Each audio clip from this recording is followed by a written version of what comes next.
मैं मनीषा साहू लहरौली ग्राम से एक छोटी सी लड़की हूँ। मतलब मैं इतनी कष्टदायी हूँ कि मैं बता नहीं सकती। मैं हर बात पे रोती हूँ। बस देवा सर जी हमारे इतने कि हमें संभाल लेते हैं। मतलब जो हमारी लहरौली है ना, वो लोहे से बनी हुई है लहरौली। और हमारे सर जी उस लोहे में रंगोली छेड़ रहे हैं, रंगोली से उन लोहे को तार रहे हैं। हमारे गांव वाले इतने अच्छे नहीं है जितने सब सोच रहे हैं। मतलब वो अब बन गए हैं। जब मैं 9th क्लास में थी तो हम एक कविता पढ़े थे कि जो काला कौवा होता है उस पर चाहे जितना साबुन लगा वो काला ही रहेगा, है कि नहीं? काला कौवा कहीं सफेद रहता है, वो हमेशा ब्लैक ही रहता है ना, क्राउ इज ब्लैक। तो हम हमेशा ही कह रहे थे अगर जब हम स्कूल जाते तब भी किसी से मारपीट होती, अगर स्कूल आते तब भी किसी से मारपीट होती। मतलब हस्बैंड वाइफ में हमेशा ही झगड़ा रहता। किसी किसी के बच्चे तो बेचारे स्कूल में भी नहीं जाने पाते। किसी के पास स्लीपर नहीं था पर उनके पास दारू पीने के पैसे थे, पर उनके पास स्लीपर, अपने बच्चों को स्लीपर खरीदने के लिए पैसे नहीं थे। जब हम देखें, हम सोचे ये एकदम जैसे काले कौवे को साबुन से धोया जाता है वो सफेद नहीं होता, ठीक उसी प्रकार हमारी ग्राम लहरौली है, वो कभी सुधर नहीं सकती। चाहे जितने पढ़े लिखे लोग आए, पर ये लहरौली सुधर नहीं सकती। और रहे हमारे देवा सर जी की, वो इतने मतलब हम इतने भाग्यवान हैं कि हम लहरौली ग्राम में जो है पैदा हुए। बहुत खुश हैं हम। पहले तो सोचते थे किस गांव में आ गए, कहाँ के लोगों से मिल रहे हैं। मतलब ऐसे क्या बताएं, हम सोचे कि बहुत मतलब नीच, ये बहुत जो हमारा ग्राम है बहुत अजीब है। पर अब तो देखते हैं जैसे लग रहा है स्वर्ग की तरह हो गया। इतने सारे बच्चे आ रहे हैं यहाँ पे। और देवा सर जी का स्कूल था देवा सरस्वती इंटर कॉलेज। सर ने 2017 या 16 में ही उसको ओपन किया था। तो हमारे गांव से 20 लोग या लगभग ऐसे ही आए, उनमें से एक लड़की मैं हूँ। बाकी 19 के लोग कहाँ गए पता नहीं। कुछ लोगों ने उस सर जी का फीस भी दिया, कुछ लोगों ने नहीं भी दिया। मतलब ऐसी स्थिति थी उनकी। पर हमारे देवा सर जी इतने कमजोर नहीं है कि उनके घर घर जाके कुछ कहें। तभी अब देखिए बाल संस्कार शाला चल रहा है, तभी घर घर को बुला के घर वालों से कहेंगे, परामर्श लेंगे कि अपने बच्चों को भेजिए हमारे यहाँ। बाल संस्कार शाला चलाया जा रहा है। कितने बच्चों ने अपने अभिभावकों को भी सुधारा। यहाँ से सुधर कर जो गए वो अपने अभिभावकों को सुधारे। जो लोग दारू पीते थे, शराब पीते थे, नशे करते थे, वो लोग छूट गए 100%। हम तो कह देंगे 100% में से 50 लोग तो सुधर गए होंगे और 50 लोग को सुधारना बाकी है। कुछ तो बच्चे सुधार दे, कुछ तो हमारे देवा सर इतने काबिल हैं। अच्छा बताइए, राम के गुरु का क्या नाम था? वशिष्ठ। वशिष्ठ मतलब राम जी के जो गुरु थे यही कहीं रह थे ना, बस्ती में। तो जो अंग्रेज थे वो वशिष्ठ नहीं कह पा रहे थे, इसीलिए उनका नाम बस्ती रख दिया गया। तो इसीलिए हमारा जो जिला है, डिस्ट्रिक्ट है, वो बस्ती पड़ गया। हम इतने खुशनसीब है कि बस्ती जिले में है और लहरौली में भी है और हमारा देवा सर जी का साथ भी है। मतलब हम कितने खुश हैं कि हम आपको बता नहीं सकते। जो लहरौली है लोहे से बना है, वो व्यक्ति कभी सुधर ही नहीं सकता। हम तो सोच रहे थे कभी नहीं सुधरेंगे, लेकिन हाँ, अगर ये लहरौली सुधर गया तो समझो हर गांव सुधरना मुमकिन है। और जो हम तो युवाओं के बारे में बताएंगे। आजकल जो फोन चल गया है, युवाओं को तो अपने रिश्तेदारों से बात करना, अपने दोस्तों से बात करना, यहाँ तक कि माँ बाप से भी बात करना, वो लोग कहेंगे हमें टाइम ही नहीं मिलता। अरे तुम मोबाइल से पहले तो छूटो, तभी तो अपने माँ बाप से मिल पाओगे। उन्हें 2 मिनट के लिए उनकी मम्मी पापा तो तरस जाते कि हमारा बच्चा कम से कम आए, हमारे साथ मिलकर 2 बातें करें, हंसी मजाक। उनको तो आता नहीं, बस केवल इंस्टाग्राम, फेसबुक, रील यही सब देखना है, यही वीडियो बना के उस पर शेयर करना। उसके लिए टाइम है, पर मम्मी पापा के लिए टाइम नहीं है, क्योंकि हमारे पास टाइम ही नहीं है। हम ऐसा क्यों करते हैं आजकल की बात? हाँ, एक बार हम दिल्ली जा रहे थे मम्मी पापा के साथ। तो एक औरत थी, वो 4-5 साल का उसका बच्चा था। तो जब वो फोन ली तो उनका बच्चा, जो उनके पापा भी था, मतलब पापा और मम्मी और उसका बच्चा साथ में था, और हमारे 3 लोग थे। तो देखो बच्चे की नकल कैसे होती। जब उसकी मम्मी फोन निकाली, वो मतलब जानते हो ना, फिंगर से तो ही चलता है, टच होता तभी तो चलेगा। तो जो बच्चा था वो अपने पापा से फोन मांगा कि मुझे भी टच करना है। जैसे उसकी मम्मी टच करे, ठीक उसका उसी प्रकार उसका बच्चा भी मोबाइल को टच करे। तो वो तो ऐसे देख रही थी उसको पलझाने के लिए कि मेरा बच्चा कैसा कर रहा है। तो थोड़ी देर बाद उसकी मम्मी एक नोटबुक निकाली, और जानते हो टिकट तो पापा लिए ही रहेंगे, तभी तो रेलगाड़ी में यात्रा कर पाएंगे। तो बच्चा जो था उनके पापा जो है पॉकेट में टिकट रखे थे, उसको निकाल कर वो भी पढ़ने लगा। उसकी मम्मी हाथ से फिंगर से जैसे लग रहा है कुछ पेन से लिख रही है ना, तो उसका बच्चा भी पेन से लिखने लगा। तो पापा हमारे थोड़ी देर बाद बोले कि देखो ये बच्चा कैसे नकल कर रहा है। तो हाँ इसीलिए तो वही तो हमारी युवाओं की गलती, हमारे अभिभावकों की गलती है ना, कि जो मोबाइल, आजकल के बच्चे बिना मोबाइल के खाना ही नहीं खाते है कि नहीं। तो अभिभावक की गलती है ना, हमारे अभिभावकों की ही गलती है, क्योंकि वो क्या हुआ सर जी, वो लोग कोई भी काम करेंगे, चलो कोई बात नहीं, चलो फोन दे देते हैं अपना काम करते हैं। तो आप कोई स्पेलिंग दे दीजिए, लुक एंड राइट, कोई A to Z, F for Apple, या अगर वो पढ़ने में तो 7 डेज नेम, मंथ नेम, और कोई भी बहुत सी चीजें हैं, मतलब आप उसको दे दीजिए, जितने में आप काम करके आ रहे हैं उतने में कंप्लीट करें, ऐसा कुछ एडवाइस दीजिए उसको। लेकिन नहीं, हमें तो फोन देना है, फोन में देखेगा, फिर अपना हम मस्ती से काम करेंगे। इसी में अभिभावक हमारे जो बच्चे को बिगाड़ रहे हैं। पर ऐसा हमारा कहना है कि अभिभावकों से अनुरोध है कि आप अपने बच्चे को मोबाइल से बहुत दूर रखें, क्योंकि छोटे बच्चे भी वही नकल कर रहे हैं जो बड़े लोग कर रहे हैं। अब बड़े लोग, हाँ, जैसे हमारे बड़े बड़े युवाओं जैसे अपने रिश्तेदारों को ऐसे सब लोग को भूल जा रहे हैं, ऐसे हमारे जो बच्चे होंगे बड़े और होंगे। अब ये मोबाइल का ज़माना ही है, जब वो मतलब कहीं और सिटी में जाएंगे, दिल्ली में जाएंगे या मुंबई में जाएंगे पढ़ने के लिए, तो ऐसे ही मोबाइल का ही अगर प्रोग्राम रहा तो अपने माँ बाप को भूल जाएंगे शायद, मेरे हिसाब से। पर आपको जो लोग को जैसे लगता है, मेरे हिसाब से वो भूल जाएंगे, क्योंकि वो भी इंस्टाग्राम फेसबुक में बजे रहेंगे। क्या पता आने वाले समय में और भी चीज़ें आ जाए। तो यही सब है। तो अभिभावक अपने बच्चों पर ध्यान दें कि मेरा बच्चा कर क्या रहा है। ऐसे ही मेरा कहना है कि जो गायत्री परिवार से जो बेटी जुड़ी है वो कभी गलत रास्ते पे जा ही नहीं सकती। गुरुदेव हमारे इतने अच्छे हैं कि उनको, अगर वो गायत्री परिवार से जुड़ गई हैं तो उनको किसी गलत रास्ते पे जा ही नहीं सकते। अगर वो जाना चाहती तभी उसे चाह देते हैं। अगर हम सुबह सुबह प्रेयर करते हैं ना, स्कूल में जाते हैं, तो हम लाइनिंग बनाते हैं। जिस प्रकार हम लाइनिंग बनाते हैं, हमारे टीचर सामने से खड़े रहते हैं गाइड करने के लिए कि कौन सा बच्चा किस लाइन में कैसे। अगर 1 या 2 बच्चा टेढ़ा हुआ तो लाइनिंग खराब हो जाती है ना, क्या डिस्टेंस में हो, पीछे हो जाओ, अच्छे से खड़े हो जाओ। तो जैसे वो लाइन खराब हो जाती है, हमारे जो टीचर हैं वो हमें देख लेते, ठीक उसी प्रकार हमारे गुरुदेव हैं। अगर हम किसी गलत रास्ते पे जाएंगे तो हमारे गुरुदेव जरूर कहेंगे, हे हेलो तुम टेढ़ी रास्ते पे जा रहे हो, सीधे आओ, लाइन पे आ जाओ। वो हमें लाइन पे जाके खड़ा कर देते हैं, है कि नहीं? खड़ा कर देंगे ना, क्योंकि वो थोड़ी ना सोचेंगे हमारी बुराई हो, क्योंकि हम अपने गुरुदेव से जुड़े हैं। मेरा कहना है कि आप लोग हमेशा गायत्री मंत्र जपिए। आप लोग 4-5 गांव से आए होंगे ना, मैं जब से आया हूँ हर किसी का नाम पूछती हूँ, और वो कहाँ से, विलेज उनका कहाँ है, मैं यही पूछती हूँ। कोई खड़वा, कोई परसामपुर, कोई जुड़ईपुर, कोई हिरौली, मतलब और सब ग्राम से आएंगे, मुझे उतना नहीं पता है। पर आप लोग, अगर आप लोग एक लोग हो 5-5 लोग को गायत्री मंत्र सिखाएंगे तो अब कितने लोग हो जाएंगे? बहुत लोग हो जाएंगे ना। 5 लोग 25 लोग को तैयार कर सकते हैं कि नहीं? हो सकता है ना।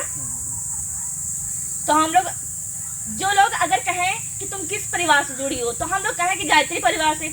अगर वो तुम्हें रोके इस परिवार में मत जाओ, तो सबसे पहले हमारी जो गुरु देव हैं, हम उनसे यही निवेदन करते हैं, जो हमें रोके टहके, सबसे पहले हम उन्हीं को जो मतलब जो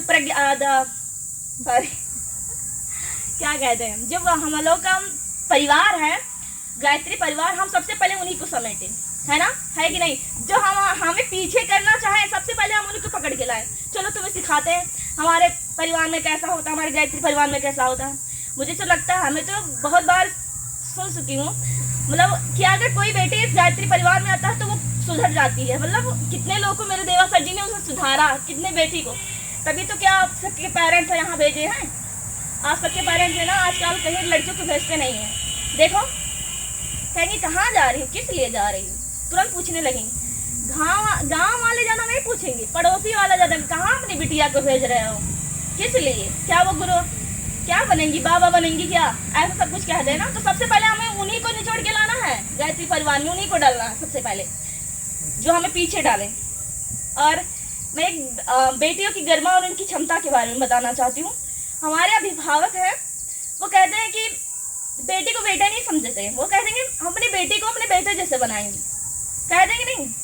हर किसी के माँ बाप यही कहते हैं, हर किसी के अभिभावक यही वही कहते होंगे कि हम अपनी बेटी को बेटों जैसा बनाएंगे। क्यों बनाएंगे भाई? अच्छा बताओ, कौन कौन बेटी बेटा बनना चाहता है? हैंड अप करें। क्यों बनना चाहती है भाई? हम बेटी है ना, बेटी काफी नहीं है क्या? एरोप्लेन चला रही है, यहाँ देखो गांव में ट्रैक्टर चला रही है, मोटरसाइकिल चला रही है, ट्रेन चला रही है, हवाई जहाज उड़ा रही है, ये कम है क्या? द्रौपदी मुर्मू देखो प्रेसिडेंट बनी है कि नहीं? अगर उनके अभिभावक उनको अगर बेटा बनाते तो वो बेटी बनती, राष्ट्रपति अगर वो बनती? बताओ। ऐसे लोग हमारे भाव कहेंगे मुझे बेटा, मुझे तो बेटों से सख्त नफरत है। अगर कहीं सच में वो लोग हमेशा ही कहते मुझे चिढ़ होने लगी है। अगर मतलब आप लोग तो नहीं कह रहे, आप लोग को समझना, कहीं बेटी पैदा हो जाती है ना तो जो अभिभावक है उनका चेहरा एकदम लो हो जाता है। मतलब ये हमारे अभिभावकों का कहना है ना, हम उसे संक्षिप्त में वर्णन कर रहे हैं बस। अगर बेटी पैदा होती है ना हमें बहुत खुशी होती है, जो बेटा पैदा होता है मुझे उतना नहीं अच्छा लगता जितना बेटी पैदा होती है उतना अच्छा लगता है। पर आजकल के लोगों को बेटा ही चाहिए। क्यों चाहिए? बेटी नहीं है। अगर बेटी नहीं तो बेटा कहाँ से आएगा? आएगा? उड़ के आएगी क्या? नहीं ना, बेटी भी होना जरूरी है। कहेंगे अच्छा अब बताओ, तो हम लोग जब बेटी बनना चाहते हैं, कौन कौन बेटी बनना चाहता है? हैंड अप करें, मेरा क्वेश्चन है, बताओ। तो हैंड अप कर लो ना, हमें थोड़ा खुशी मिलेगा। तो अच्छा हम बेटी बनना चाहते हैं, फिर हम बॉयज वाले कपड़े क्यों पहनते हैं भाई? बताओ, हम बॉयज वाले कपड़े क्यों? हम अगर बेटी बनना चाहते हैं तो हम बॉयज वाले कपड़े क्यों पहनते हैं? हम साधारण कपड़े पहने, नारी वाले कपड़े पहने। क्यों हम बॉयज वाले कपड़े पहने? हमारे अभिभावक यही सोचते हैं हमारा बेटा, हमारी जो बेटी है वो जब बॉयज की तरह रहना चाहती है, बेटों की तरह, तो हम भी उसके बेटों के ही लालन पालन करेंगे। तो हमें हमारा कर्तव्य है कि हम बेटी हैं तो बेटी की ही तरह रहें। हमें बेटा बनने की कोई जरूरत नहीं है, ठीक है? बेटी भी वो काम कर सकती है, उससे अधिक, बेटों से अधिक अधिक काम कर सकती है। बेटी बहुत आगे है आजकल, देखो बेटियां कितनी आगे चल रही हैं, बहुत ज्यादा आगे चल रही कि नहीं? A to Z है वो, अगर वो A to Z है तो A to Z से ऊपर है, Z है वो, इतनी आगे है कि नहीं? हमारा मानना है कि आप लोग बेटी हैं तो बेटी की तरह रहे, अपना मान सम्मान। हमारा मान सम्मान कपड़ों से ही है। अगर कहीं अच्छे कपड़े पहन के जाओ ये अच्छी जाति है। अच्छा हाँ, जाति पर आजकल के लोग जाति पर बहुत बड़ा निर्भर कर रहे हैं कि किस कास्ट की है। वहीं सिटी में जाके देखो, कोई नहीं पूछेगा तुम किस जाति के, किस कास्ट के हो। बस हमारे विलेज, हमारे गांव में यही चलती है, यही रूल कि तुम किस जाति के हो, क्या नाम है, सब पूछेंगे। बस केवल दिल्ली में है, अगर कहीं जॉब करने जाओ बस यही कह कि तुम कहाँ से बिलोंग करती हो और अपना नेम बता दो, what is your name, what is your village, मतलब कहाँ से बिलोंग करते हो ये पूछ लेंगे बस। तुम्हारे मम्मी पापा क्या करते हैं यही पूछ लेते हैं। मैं भी एक बार गई थी दिल्ली में, एक बार गई थी तो बार इंटरव्यू में गई थी तो बस यही पूछी। पर वहाँ मैंने एक नोटिस किया कि वहाँ कास्ट बिल्कुल नहीं पूछते हैं। बस हमारी विलेज में ऐसा क्यों? हमें सुधारना चाहिए ना। अगर ऐसा होता तो जब हमारा देश आजाद हुआ था तो क्या कास्टों का लेकर हमारे देश आजाद हुआ था कि तुम इस कास्ट के, तुम चलो लड़ो, तुम चलो, वो नहीं मरेंगे, तुम केवल मरो, हुआ था? तो हम क्यों ऐसा कर रहे हैं? क्यों कास्ट के पीछे हम लोग इतना भाग दौड़ कर रहे हैं? अगर हम लोग नहीं सुधरे, हमारे अभिभावक बिल्कुल नहीं सुधरेंगे। वो लोग कास्ट पे डिपेंड है कि तुम किस कास्ट के, सबसे पहले ये पूछेंगे। तो अगर हम लोग बिना कास्ट के, हम जो लड़की अच्छी है बस इसी पे डिपेंड है, हमें कास्ट से कोई मतलब नहीं है, हमें कास्ट को लेकर नहीं चलना है, बस वो अच्छी है, बस तुम्हारा एजुकेशन क्या है, बस इस पर डिपेंड करता है, ना कि कास्ट पे डिपेंड करता है, ठीक है? बस मेरा यही कहना था कि आप लोग जो भी करें अच्छे से करें, मन से करें, धन से करें, तन से करें, अच्छे से करें। अब ये नहीं कि कोई कह रहा है गुरुदेव का ये सब मत करो, वो मत करो, गायत्री मंत्र लेखन मत करो। अगर आप लोग इतने दूर दूर से आए, 8 गाँव से आए होगे, 10 गाँव से आए होगे ना, तो एक बच्चे को आप लोग यहाँ से गायत्री मंत्र लेखन लेकर जाइएगा। स्कूल में तो पढ़ते होगे ना, है कि नहीं? पढ़ते हैं ना? तो आप लोग 2 या 4 लोग को गायत्री मंत्र जरूर सिखाना, लेखन भी देना, हम भी दिलवाएंगे पक्का। तो आप लोग अपने साहित्य में ले जाना, ठीक? और यहाँ कल हमने पढ़ा आत्महत्या क्यों करते हैं लोग, आत्महत्या क्यों करते हैं? जब वो बुरी से बुरी परिस्थितियाँ नहीं टाल पाती तब वो लोग आत्महत्या करने लगते हैं। और हम लोग जो हैं गुरु जी से जुड़े हैं, तो हम लोग आत्महत्या के बारे में सोच भी नहीं सकते। क्यों हम आत्महत्या करें? अगर मरना है ये तो हम गुरु जी के काम में मरेंगे ना, काम करके ही मरें। क्यों हमें मरना है भाई? जो लोग करते हैं उसको करने दो, ये ऐसा नहीं करना। उन लोग को भी सुधारना है कि क्यों कर रहे हो भाई? ऐसा नहीं करना। अगर वो बुरी संगत में है, उससे पूछो तुम्हें क्या दुख तकलीफ है, ऐसा वैसा। फिर हमारे देवा सर जी पिलाएं, देवा सर जी हमारे निस्वार कर देंगे। सब चीज़ों का हल उनके पास है। जिस प्रकार सोए को जगा देते हैं ना, उसी तरह गायत्री मंत्र है, सोए हुए को जगा देते हैं और रोते हुए को खुशहाल बना देते हैं। एक मनीषी साइरस का कहना है कि जो हमारा शरीर है वो एकदम स्वच्छंद है। हमारी जो स्वस्थ और जो हमारी समझ है, यही दो वरदान है हमारे जीवन में, जो कि सबके पास है। पर वो लोग केवल अपनी सोच पे डिपेंड करते हैं, दूसरे पे डिपेंड हो जाते हैं। दूसरे लोग जो कह रहे हैं वही हम करेंगे। क्यों करेंगे भाई? हम वही करेंगे जो हमें अच्छा लगता है। ठीक। और एक कुछ है बेटियों पे, हम सुना दे सकते हैं क्या सर जी? बेटियों की जिंदगी आसान नहीं होती, लड़कियों की जिंदगी आसान नहीं होती। भाई की लाडली है और है हर फिक्र से अनजान, माँ का सपना और है पिता का अपमान। बस क्या जानते हैं, इस दायरे से आगे इनकी कभी उड़ान नहीं होती। और जितना सोचते हैं हम, लड़कियों की जिंदगी उतनी आसान नहीं होती। जन्म लेते ही माँ इनकी शादी के गहने जुटाने लगती, क्या सही क्या गलत हर बात समझाने लगती हैं। देखो तुम लड़की हो, अपना ध्यान रखना, जमाने को बदलना मुमकिन नहीं, इसलिए कपड़ों का ख्याल रखना। हर बात तो हमको समझाती है ना, इसीलिए लड़कियों की जिंदगी आसान नहीं होती। बचपन से कभी रूप तो कभी व्यवहार को लेकर टोकी जाती है, क्या करोगी कैसे रहोगी, न जाने कितने अवसरों से रोकी जाती हैं। इसलिए लड़कियों की जिंदगी आसान नहीं होती। किसी एक शख्स की खातिर वो अपनी सारी जिंदगी बदल लेती हैं। क्या सही क्या गलत वो कभी कोई कहती ही नहीं, पर उम्र भर उनकी कोई पहचान नहीं होती। साल में सैकड़ों बार उन्हें देवी बना पूजा जाता है, तो महीने के उन दिनों न जाने क्यों अलग सोच आता है।